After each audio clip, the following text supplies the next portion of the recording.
All right, good day, and welcome to another episode of RoadFS Detail Memoirs, where we're always moving and shaking, trying to figure out the things that enable us to bring phenomenal guests to you to help you grow your business. I'm Jody. I'm Rod. And I'm Andrew. Yeah. You're so like, this is Andrew.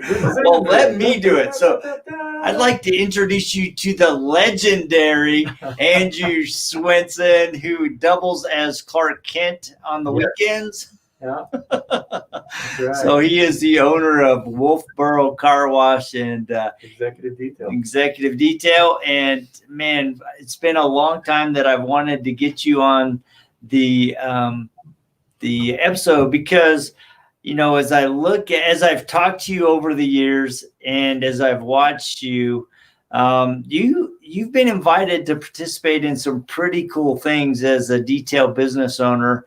But before we get into that, let's talk about how did you get started in the business? Because I'm looking at a lot of your stuff. You're very family oriented. So tell us how you got started and maybe how that family plays a part of that. Yeah, absolutely. Thanks for having me, guys. Really appreciate it. It's kind of a little bit of a long story. So family is really important to me. I grew up in a very very supportive family, and actually ended up growing up in Connecticut, and kind of learned as I was growing up. My parents were both school teachers, and but ended up actually building their house, and so I had a lot of experience just helping out with the different renovations they were doing, or decks and what have you. And I think at that point, I loved just craftsmanship, just being able to build stuff, to be able to see something go from old to new, and it all kind of played together as I kind of got into the business I'm in now. But so anyway, ended up moving, going to school for teaching. Oddly enough, kind of did a roundabout way here into business. I was actually a phys ed teacher. I got a bachelor's in that, and ended up teaching full-time for about a year. This was back in 99, 2000 or so. Also got married at that time. And my wife is a teacher as well. And so we taught together at a private Christian school. And it was a good experience, but it was pretty rough pay-wise. And so the following year, we both moved to a public school. And my position as a PE teacher, actually, they were looking for a second one. So I was kind of like, it was just a 2-day-a-week position. And at that point, I was kind of, I needed something to fill the other 3 days a week. So ended up hooking up with a builder in the area through a mutual friend. And I ended up building with him, teaching 2 days a week, building with him, new homes, remodels, different things like that, and really learned, from him a lot of fine tuning. He was a great finish carpenter, attention to detail and that sort of thing. So I ended up kind of doing that scenario for 3 years. And then my position at the school ended up getting cut because they were sending, it was an elementary school, they were sending the 5th grade up to the middle school. So we lost a bunch of kids, and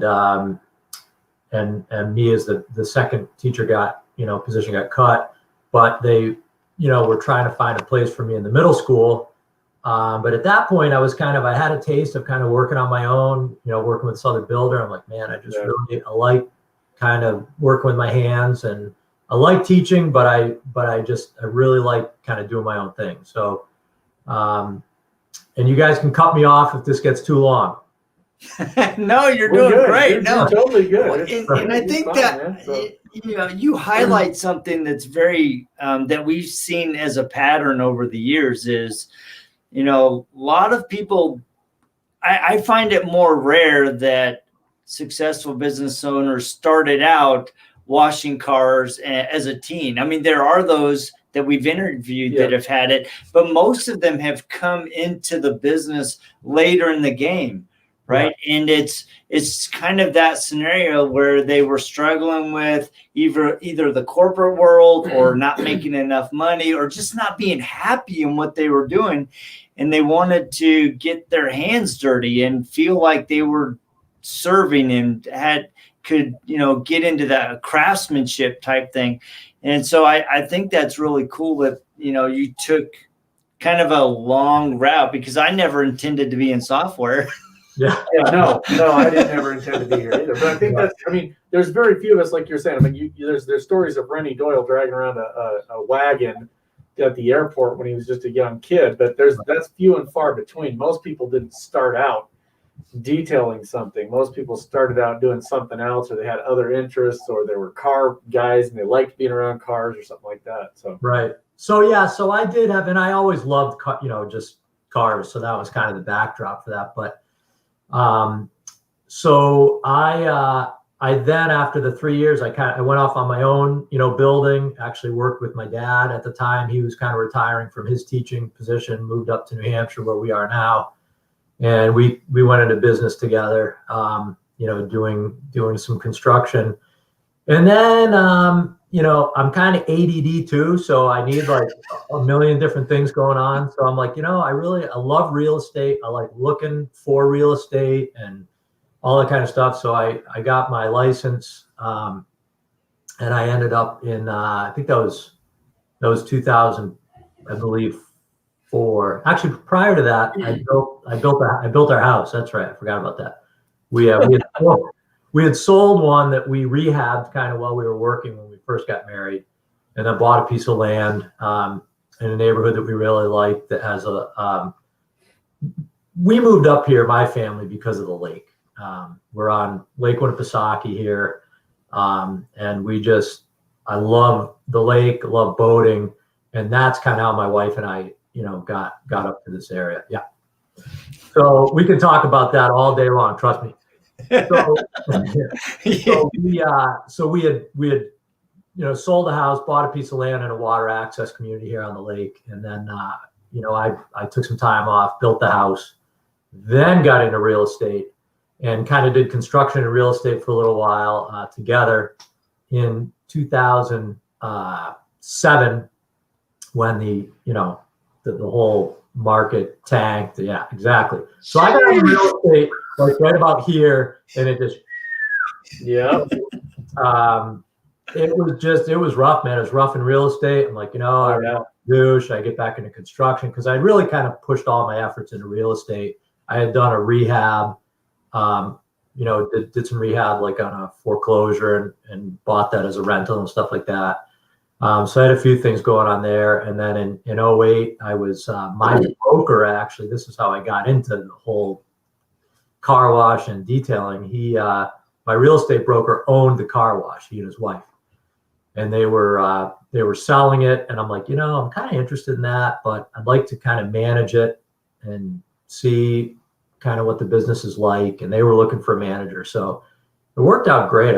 I managed it for 6 months, kind of saw the numbers, got to know the business a little bit, ended up buying it in July of 2008.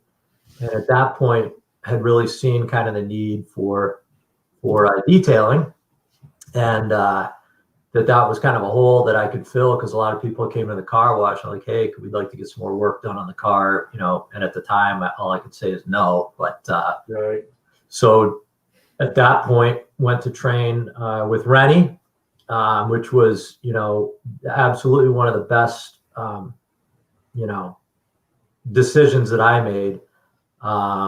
And then as, just to get the general knowledge, because I had a really good sense of working with, like I said, through construction with tools and all that, kind of thing. In, carrying that over into cars and really trying to focus on the paint work and getting to really, I wanted to open up a shop, but I didn't want to be a production shop. I wanted to be a niche, kind of, just really fine tuning kind of work. Yeah. And So then did the Wolfeboro name, did you inherit that or did you create it? No, so yeah, it was Wolfeboro Car Wash Incorporated when I bought it. Okay. So I kept the name Wolfeboro Car Wash, and then as we grew the detail, I started in a little shop. I mean, it was embarrassing, honestly. I never let customers down there. It was like a workspace only. But I was in there for like 6 or 7 years. Bless you. Oh, thank you. I don't think we've ever had a sneeze on the show. Yeah, I got that one. Yeah, blew my earphones right out. I mean,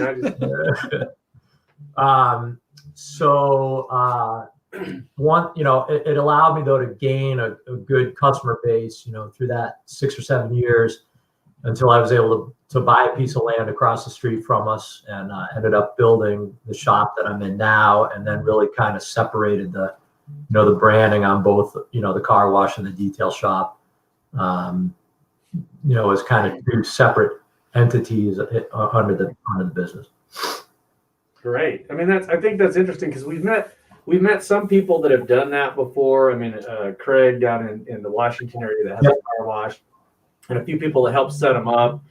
I know Keith Duplessis been involved in a lot of setting up of shops or car washes or different things. And it's interesting because a lot of guys try to get away from the car wash side of it, but that's a side of the business that'll never go away. I mean, there's a certain number of people, a certain percentage of people that are not interested in a detail per se. They just want their car washed and clean. Yeah. And then that's a great upsell for the detail side, because when they do want something more, you can provide it. You don't have to say no anymore.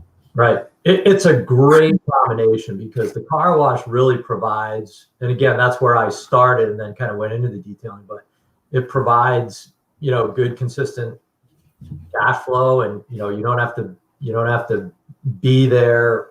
Mine is not a tunnel wash, so I don't have to staff it, and be open 8 to 5. It's we have a couple automatic bays. We have a couple of self-serve bays. It's all 24/7. And so it's not like you can, just leave it alone, but, I don't have to be there all the time that it's open by any stretch. And it's really a great, like you say, you've got your customers that are, they're car wash customers, and there are people that hopefully you can make those also your detail customers. But there's some people that just, they just want to go through the car wash, and that's fine with me. So. Yeah, you might as well pick that up. I mean, at the end of the day, I mean, people love their craft, and I mean, I've always said, like, back when I was a mechanic, you always wanted to work on something cool. I mean, it was a great day when somebody brought in a high-end car and you got to do something really fun, put some aftermarket parts on it or do something fun.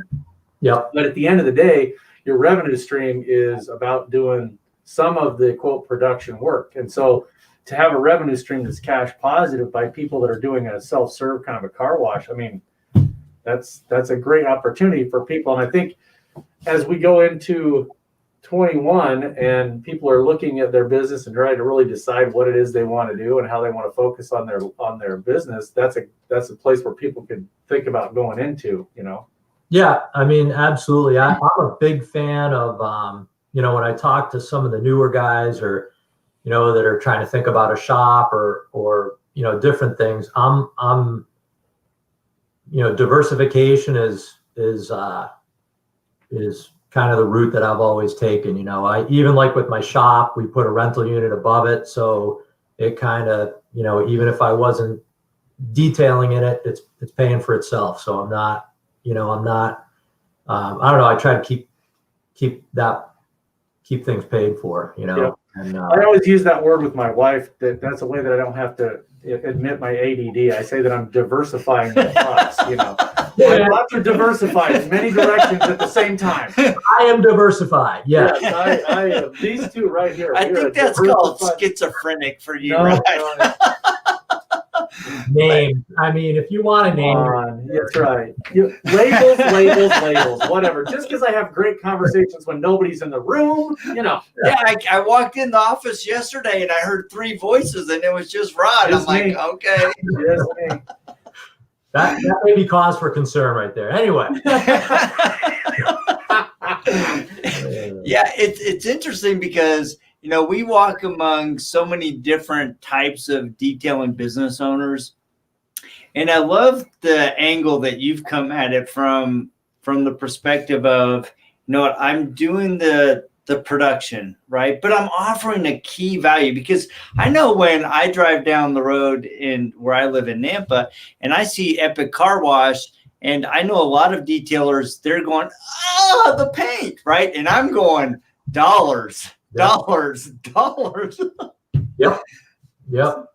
absolutely. I mean, so it's been a great, it's not for everybody, you know, and but it's been a good combination for me. And one thing I did want to say that I should have said earlier, but, you know, in terms of just kind of where I'm at and my, you know, priorities and everything, you know, my first identification, I guess, is I'm a believer, and, you know, it's because of Christ that I am where I am. And I could work, you know, and do all the right things, which many of them are not the right things, but, you know, I've tried to work hard, and I've tried to, you know, do things right. And because I want, you know, my name in the business community and my local community, and whoever I come in contact with, you know, to ask, you know, what's different about this guy. Now, a lot of people ask that, but, you know, what? Yeah. Well, I think that I want to be able to say it's because of a good, you know, because it's Christ, and it really is, you know, it's him, you know, it's my family. And as I get older, and I'm not old, but I'm turning 44 on Monday. Happy birthday. Yeah, thank you.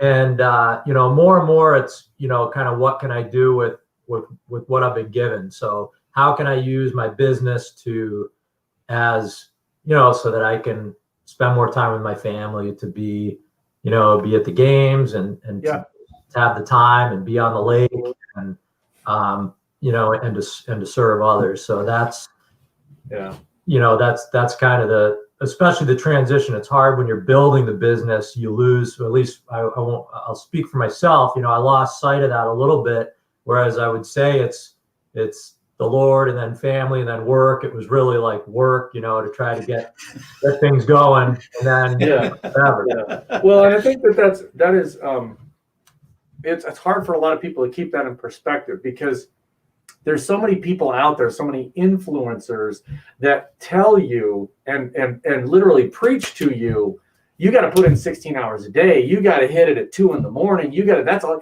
And when we stopped doing that, not the business didn't just take off more. Our home life and our family life was better.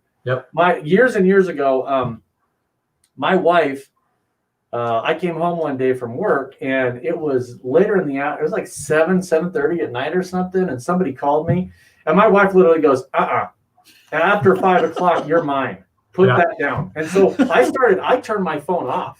I mean, there's certain people I will answer the phone. If I knew you were calling me in the evening. I mean, I would. Scott Mesha, you know, if I know he's calling me, or I'm working on something with Scott, or there's several people I will answer the phone. But if it's just a phone number, I don't know who it is or that, you know what? I'm not going to sit here and stress that, oh my gosh, that's going to be the end of my business if I don't answer that phone call. Right. And we have other numbers. We have support people. We have a full staff. So when we started focusing more on that balance, that helps you to see beyond just that grind. I think when you're doing 12-hour days and you got blinders on, you lose focus of what really is important. Because at the end of the day, you know, whether you get an extra $1 today or not, it shouldn't make or break you. And if it is, if that $1 or that $50 or something is going to make or break you that day, then you need to really take an assessment of that and decide, are you doing what you should? And I think that's what 2020 taught us all, is that we need to look at things a little differently. So in the coming year, 21, okay, what are you working on? New things? Are you working on, rebranding old things? What are you working on this year? Well, one of the things that I've been working on really in the last couple of years, and I'm really trying to do more of that this year, is to get, I have a pretty small crew. I hired a woman to be kind of in the front office for, customer contact, answering the phones. She helps me out in a lot of ways, and it's been really good to have her. And then I've got a good solid guy in the shop. So I'm trying as much as possible to get myself out of the mix of things. I was always in the middle, like having to make, kind of decisions. And obviously I do have to make those, but I'm, if it doesn't have to involve me, I'm trying to work to have, my staff. My dad works for me a day a week, which is great. And he keeps me in line, But so that's been kind of a goal of mine, is to kind of work my way out of the shop to some extent. We always talk about it in the detail mafia about working on your business and not working in your business, kind of making that transition. So and you need time to do that. So if I'm in the shop all day, you just can't do that. So I am some days, but anyway, so that's kind of something I'm working on, and I've been working on some things, just trying to update the car wash in the last couple of years. We made some investments there. But that's kind of the biggest thing for me, I think, in the coming years, to really try to figure out that balance of not, not leaving the pulse of what's going on in the shop, but also not having to be there and having the customers have to talk to me that don't have to. You know what I mean? There are some that have to. In some situations they have to, but there's my staff is very capable at this point. So right, and that's great. That's a great goal, because at the end of the day, we're all, if you think about it, if we all were able to step back and have a kind of a self-run business, it gives us time to take care of other things, like you said, your family and your faith and things that need your attention as well. Yeah. One of as I contemplate your conversation, we've really focused on what really drives you, your relationship with the man upstairs, to your relationship with your family, and you've built a real core business. Excuse me. And one of the things that's cool that I found is that when you create a business that is built on integrity and values and craftsmanship, in your case, and professionalism, you are invited into certain circles. And you've been invited to be on the McCall's Auto Revival team. You've been on Air Force One. And so I think those are kind of highlights, right? And everybody wants the highlights. So let's talk about how the highlights have been impactful on your business, but also maybe how they've been impactful on you as a person, and how they've bled over into helping you make your business more successful. Yeah, I mean, there's no question that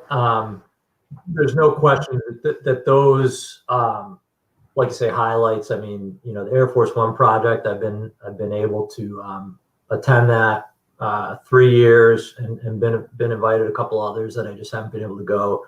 I mean, that's just a huge honor, and it gives, it's given me kind of the credibility. In fact, I'm working. This last week, I've been working on a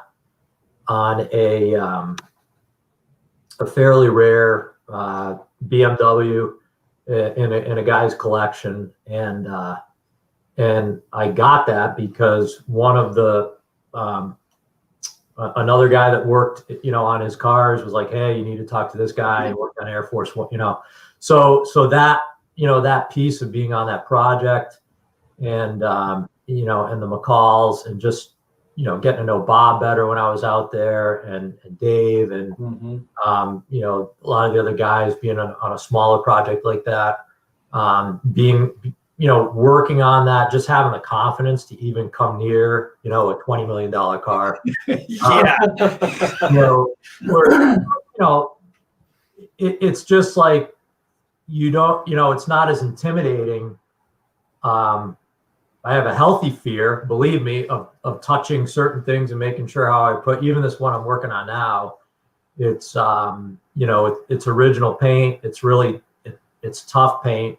And, the owner wants to try to preserve it. And so, it's finding that line of, we're sanding it and buffing it out, and how much to go with it without, going too far, because you can't go backwards. So, so just, having the confidence to do that. And at the same point, I'm not, the group of detail guys that I'm with, there's a lot that are a lot better than I am, so I know I'm in real good company, business wise, skill wise. We all, sharpen each other, particularly on those projects. Mm-hmm. And, just bumping into the people you bump into, and it's been fantastic. I've been really blessed in that way to be part of, that. Yeah. And the other thing that, one of the things that I know is that you give back. I know you're involved with Operation Sleigh Shine with yep. Scott this last year, and this is the first year we've actually done some sponsorship on that. And I think that's a fantastic event, but I think that people miss out on the the kind of intrinsic value of doing something like that and giving back. It's not about dollars. It's not about somebody sending you more business. It's about the value that you get personally from being able to do that. When we first started this company, one of the things that Jody and I wanted to do is we were like, we want to get to the point where we can give back, mm-hmm. where we can provide things, where we can sponsor things, and where we can take the benefits that we've received from owning the business and be able to give back to not just our employees, but the community in general and worldwide. So I'm the same way. Jody and I are really humbled when we were able to, and we've been on Air Force One twice, as actual detailers. And that was, I think, for me, I've been around cars. Like I said, I was a mechanic, and I've worked on some expensive cars, and I've been in Ferraris and Lambos, but to be around those airplanes, and I saw the look on Jody's face the first time we walked on there, and he'd never touched a polisher, and they handed him a polisher, and they're like, okay, priceless plane, here you go. Good thing they put me inside the engine well. I think just the confidence that we can do that. And one of the interesting things to me was that as we did that the first time we got on there, the first year we were there, Jody and I we went as sponsors, but we said we wanted to work. And so nobody knew us. We showed up. They put me and Jody on separate teams. And so I was on a team. And on Wednesday, our team lead came up and he apologized to me. He goes, I'm sorry, dude. And I go, what are you sorry about? He goes, I didn't know you were a sponsor. I thought you were a detailer. And I'm like, that's perfect. That's exactly perfect. What we wanted. Right. We wanted people to just see us as another person there to work on the planes and not have to treat us differently, because we weren't there to advertise our software, to push anything. We were there to work and to sponsor an event and to give back. And it's been a really great opportunity for us to be involved in that and many, many different other projects that we're involved in. So, our current thing we got going on with Buff and Shine, that's just giving back to the detailing community. Actually, since we started this, I've got 2 other manufacturers that want to get involved and do giveaways. So I don't know how many years we're going to keep doing this, but we're just going to keep giving products away and trying to get back to the detailing community to help people out. And that's, honestly, it's one of the reasons we do this show, is because we want somebody out there needs to hear something from you that's struggling or wondering, should I do this or should I go this direction? And they would not have contacted you directly. And now somebody's going to see this, and you may get a call from somebody, or you may have somebody get a hold of you that says, hey, I'm really interested in how you did your business, because that's how I want to do it. Well, and I love Sarah's comment. She said, that's good to hear. I work 2 jobs trying to get detail business up and going. Yeah. So I can cut my second job replacing it with detailing. Yeah. And I think a lot of people, it's like they look at where you are, they look at where other influencers are in the industry, and they're like, man, I want to be there. And they're seeing kind of what you said. They're seeing their little shop that they're kind of embarrassed about, but they're excited about at the same time. And that is part of the process of building. And we need to embrace that part of the process instead of shying away from it. Because I think a lot of times, we have this self-doubt that, we're not presenting ourselves in the way that we want to, but we need to recognize that those are all foundational elements that are helping us become and our business become who we want it to be, so that one day we're going to stand up and go, wow, I was back in that crappy little building, like Rod and I mean, the first 2 years of our business, we literally met once a week in our kitchens and said, all right, what do you want to work on? What do you want to work on? And then we went out and did it. And that's how we started our business. So looking back, and as we're wrapping up here, what are some key things that you think are really important for business owners or aspiring business owners to do in their business to help them really grow and thrive? Well, that's a great question. I think that you have to have, you have to have a vision of where you're going, and it's got to be, who you are. There's a lot of guys, even like in our industry, that have gifts for, like, for example, for being on, I tend to kind of fly below the radar. So this is even a little out of my element to be on a podcast. Yeah. But, there's guys that are really gifted in that, and they're gifted at having their face out there and on the front lines. And that's just not my thing. So if I try to be that, you know what I mean? I'm trying to do something that's not really now you put me in a group with a couple of guys or something or being a mentor or something like that, or helping out like on the Detail Mafia board or whatever that I've had really, the opportunity to be a part of. Kind of helping in the background and doing things like that. I'm good. But so I think just having a vision and a plan to get where you want to go, and staying true to who you are. And it just, if you're chasing after, the biggest thing for me is, if you're chasing after the money, if it's all for the money, that can be gone tomorrow, Yep, absolutely. Oh, wait. Yeah, absolutely. And that's, so as could the house, as could the cars, as could, the family, for, honestly. So, it's got to be for something more than that. So, again, as I kind of, I hate to say age, but I do feel like I'm getting a little bit, I don't know, yeah, I know, it's crazy. Yeah, Rod's got his feet there. So, oh yeah. Woo! That is, we have skipped gray and gone right to Santa. Woo! Yeah. That is brilliant. That's not white. That's nice. Anyway, so got off track here. Just why, again, for me, it's looking at what I can do now, how I can give back, how can I be, a blessing to my employees, and, just having a vision bigger than yourself. Right. No, I think that's fabulous. I think that's great advice, because there's so many people out there today, like I said, that are preaching, you got to work 16 hours. You got to go to make $100 million. And it's like, you don't. At a certain point, you have enough. A boat on the lake and a happy family all day long, baby. Well, there you go. I think there's 3 people here with a happy family and boats, so we're good, right? So I think that's great advice, and I think people should really take heed and take a deep breath and step back, because it's not all about having a Lambo if that's your goal, great, do it. I got a friend that wanted a brand new Corvette, and he saved up since we were in high school, and he bought a brand new Corvette.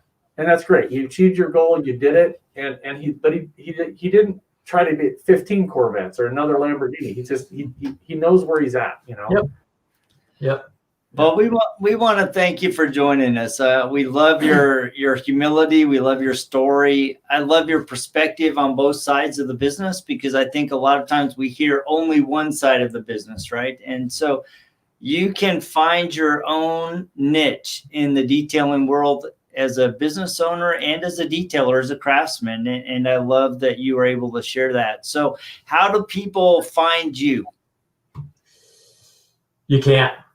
Can't find it. No, I'm just kidding. You can, I'm on Facebook, Andrew Swenson, or I've got the Wolfeboro Car Wash is our Facebook page. I've got the wolfeborocarwash.com website. We've got Executive Detail NH website.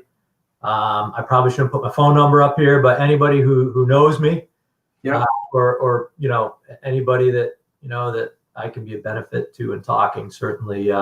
As Jody may testify to, you sent me a messenger on Facebook Messenger.